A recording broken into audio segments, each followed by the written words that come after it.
अभी हाल ही में भारत ने अर्जेंटीना से सोयाबीन ऑयल की अब तक की सबसे बड़ी खरीदी की थी। सिर्फ 2 दिनों के अंदर ही 3 लाख टन सोयाबीन ऑयल खरीदा। यह डील इसलिए संभव हो पाई थी क्योंकि अर्जेंटीना ने हाल ही में सोयाबीन और अन्य खाद्य उत्पादों पर निर्यात शुल्क पूरी तरह से हटा दिया था। आज की हमारी सबसे बड़ी खबर यूक्रेन से जुड़ी हुई है। क्या आप जानते हैं कि यूक्रेन सरकार ने कुछ महीनों पहले रेपसीड और सोयाबीन पर 10% निर्यात शुल्क लगाया था। इस फैसले का असर यह हुआ कि वहां से तेल बीजों का निर्यात लगभग 60% तक गिर गया। किसानों और बड़े निर्यातकों के लिए यह एक बड़ा झटका था। लेकिन अब सामने आई है राहत की खबर। यूक्रेन सरकार ने यह निर्यात शुल्क वापस ले लिया है। ये राहत की खबर यूक्रेन के लिए है, वहाँ के एक्सपोर्टर, वहाँ के किसानों के लिए, भारत के लिए नहीं है। अभी पूरी बात जानकारी सुनिए। तो असर क्या हुआ था। सितंबर में जब ये टैक्स लागू हुआ था उस समय रेपसीड का निर्यात घटकर सिर्फ 2000 टन रह गया था, जो पिछले साल की तुलना में लगभग 60% कम था। लेकिन इस साल की स्थिति बिल्कुल अलग है। यूक्रेन ने 33 लाख टन रेपसीड की कटाई पूरी कर ली है। उसका अधिकांश हिस्सा अंतर्राष्ट्रीय बाजार में निर्यात के लिए तैयार है। ग्लोबल मार्केट पर असर होगा इसका, जानते हैं क्या होगा। अब जैसे ही यह टैक्स हटाया गया, उम्मीद की जा रही है कि रेपसीड और सोयाबीन का निर्यात तेजी से बढ़ेगा।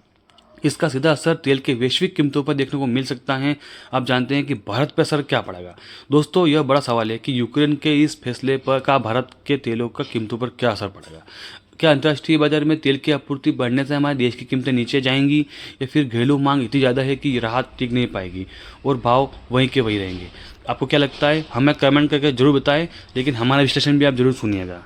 पहले ही बाहर देशों से अपने भारत में तेल आयात हो चुका है। अगर अब इन देशों से, जिन देशों ने एक्सपोर्ट ड्यूटी हटाई है, उन देशों से अगर भारत में फिर से तेल आता है तो किसान साथियों, भारत की सोयाबीन तो बढ़ने का नाम नहीं लेगी। हाँ, तेल के बाजारों में मद्दा हो जाएगा, लेकिन सोयाबीन ऑयल या सरसों ऑयल या सरसों में कोई बढ़ोतरी देखने को नहीं मिल सकेगी। इसका सीधा सा नुकसान किसानों को होगा। हाँ, जो खाद्य उपभोक्ता हैं उनको उसका फ़ायदा हो सकता है कि बाज़ार में तेल की कीमतें थोड़ी घटे, लेकिन इसका नुकसान सीधा होगा किसानों को। किसानों की आय में इसका प्रभाव पड़ेगा। कीमतें दबाव में हैं और अब इतनी बड़ी मात्रा में विदेशी तेल अगर अगर आया भारत में तो कीमतें और दबाव में हो सकती हैं। पहले सोयाबीन का बाजार पॉम ऑयल डगमगा रहा था, अब सीधे सोयाबीन ऑयल ही डगमगा रहा है। बाहर से सस्ता सोयाबीन ऑयल भारत में प्रवेश हो रहा है और कीमतें भारतीय बाजारों में गिर रही हैं सोयाबीन की। क्या आप जानते हैं कि भारत पाम ऑयल मुख्य रूप से इंडोनेशिया और मलेशिया से लाता है। मतलब कि जो बड़े बड़े प्लांट वाले हैं पहले पाम ऑयल यूज़ करते हैं, अब सीधा सीधा बिल्कुल सोया ऑयल मिक्स कर रहे हैं, बाहर से आया वो कच्चा हल्का। क्या आप जानते हैं कि सोयाबीन तेल में पाम ऑयल की मिलावट की मात्रा अलग अलग हो सकती है, जो ब्रांड पर निर्भर करती हैं। सरकार ने 30% से लेकर 40% की छूट दे रखी है, लेकिन हमें नहीं पता ये प्लांट वाले कितना मिक्स करते हैं। नमस्कार साथियों, फिर मिलते हैं अगले वीडियो में।